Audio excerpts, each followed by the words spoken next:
మొక్కజొన్న పంట దగ్ధం. రైతులను పరామర్శించిన మాజీ ఎమ్మెల్యే చల్లా ధర్మారెడ్డి.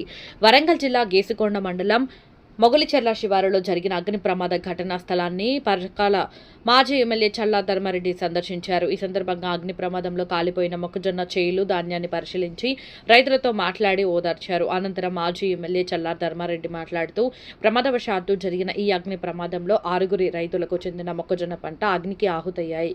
సుమారు 40 ఎకరాలకు మంటలు విస్తరించి 20 లక్షల రూపాయలు విలువ చేసే పంట బూడిదయ్యిందన్నారు. అగ్ని ప్రమాదంలో కాలిపోయిన మొక్కజొన్న పంటల వివరాలు సేకరించి ఆ రైతులను ప్రభుత్వమే ఆదుకోవాలని డిమాండ్ చేశారు.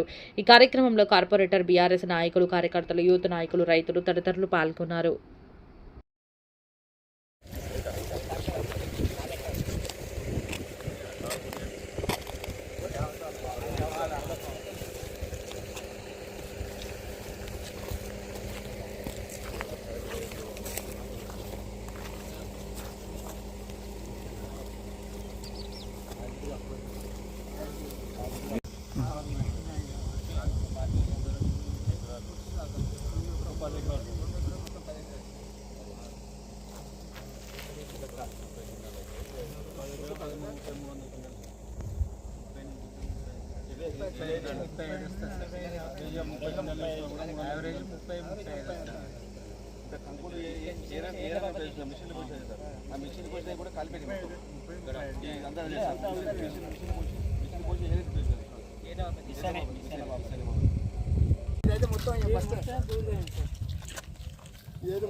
పక్కన